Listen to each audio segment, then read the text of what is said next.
Assalamualaikum warahmatullahi wabarakatuh. Selamat siang, apa kabar anak-anak? Semoga dalam keadaan sehat walafiat ya. Oke, baik. Untuk video pembelajaran di materi kali ini, Ibu akan membahas tentang aktualisasi diri. Tentunya kalian sudah membaca materi tentang aktualisasi diri kan? Baik, Ibu akan jabarkan dan jelaskan tentang aktualisasi diri. Yang pertama yaitu kita harus mengenal dulu, apakah itu aktualisasi diri? Ya, jadi aktualisasi diri itu bisa dikatakan dengan puncak kedewasaan kematangan diri seseorang. Hal ini ditandai dengan bagaimana seseorang bisa menyadari dan memanfaatkan berbagai potensi yang ada dalam diri. Nah, gini maksudnya.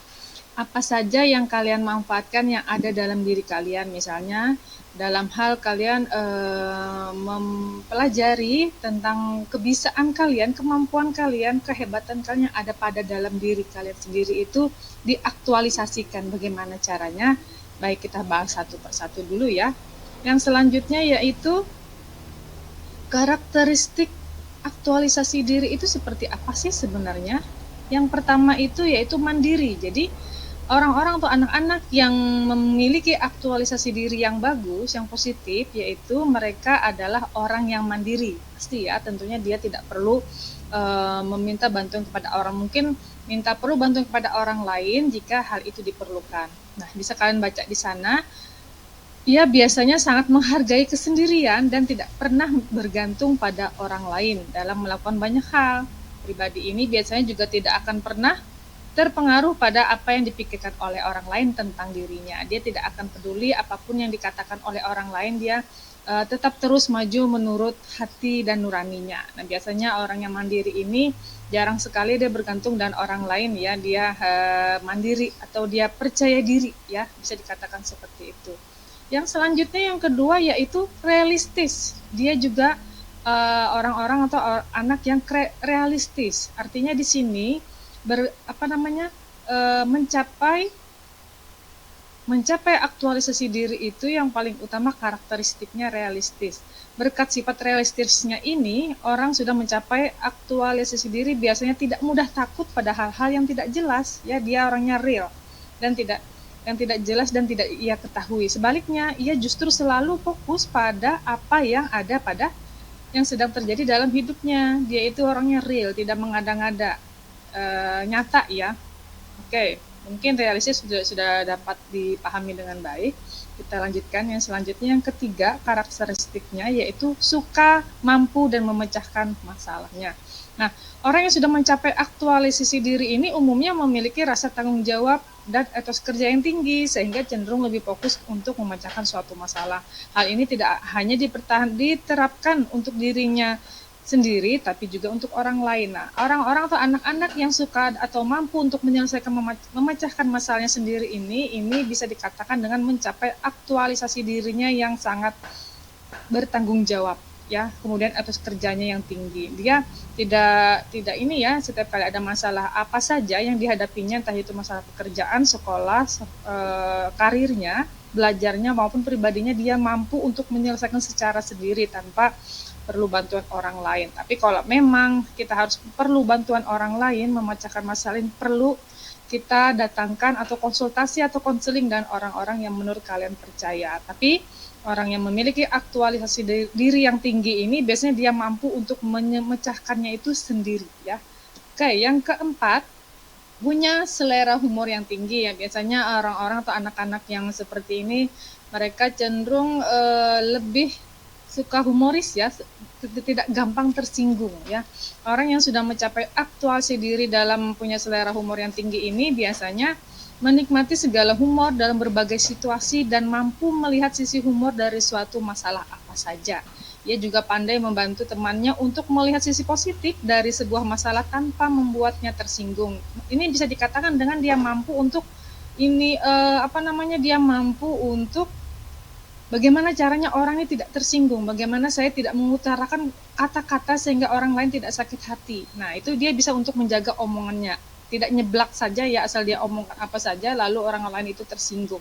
Nah, itu orang yang mempunyai aktualisasi diri yang tinggi ini biasanya suka menjaga perasaan orang lain. Ya, dia mampu ya, misalnya kalau aku ngomong A, kira-kira orangnya tersinggung apa enggak ya, kurang lebih seperti itu. Yang kelima, menghargai proses. Ya, ini yang namanya menghargai proses itu orang-orang atau anak-anak yang mengikuti proses dengan baik, mulai dari nol sampai dia menjadi orang-orang yang sukses. Ya, orang yang sudah mencapai aktualisasi diri umumnya memiliki tujuan yang konkret pada setiap hal yang dilakukannya. Kendatinya demikian, tidak hanya berfokus pada tujuannya tetapi juga menghargai setiap proses yang dilaluinya. Misal contoh gini ya, sampai mana jeda waktu kalian proses memilih sekolah di SMKN 1 misalnya ya. Prosesnya mungkin sangat luar biasa lewat online, kemudian dari daerah harus turun ke kota ya untuk mengumpul berkas, mengirim melalui melalui PDF ya. Kan lewat online harus seperti itu ya. Kemudian prosesnya lagi sampai kalian ada sistem gugur, bagaimana harus mencapai supaya mendapatkan nilai yang tertinggi. Nah, itu sebuah proses. Nah, dia orang-orang yang memiliki aktualisasi yang tinggi ini, dia selalu menghargai prosesnya dan akan menikmati hasilnya di suatu saat nanti. Oke. Nah, itu tadi 5 karakteristik aktualisasi diri ya. Kemudian cara untuk mencapai aktualisasi diri di sini menurut teori hierarki kebutuhan Maslow memang berada pada tingkatan teratas, akan tetapi piramida ini seringkali dikritik karena dianggap kurang tepat. Pasalnya, kebutuhan seseorang mungkin saja berubah berdasarkan situasi yang sedang terjadi di dalam hidupnya. Ya, memang ya, kebutuhan kita itu setiap hari itu berubah-ubah. Kemungkinan kita membutuhkan sesuatu hal yang seharusnya tidak penting, tapi kita ingin memilikinya, ya.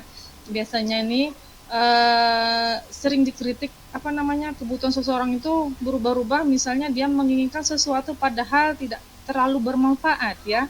Misalnya dia harus memiliki handphone atau HP yang jenis merek yang termahal, padahal kalau untuk dialihkan ke lain itu fungsinya akan menjadi lebih baik. Nah, di sini bisa kalian lihat aktualisasi diri ini bisa dicapai dengan berbagai cara.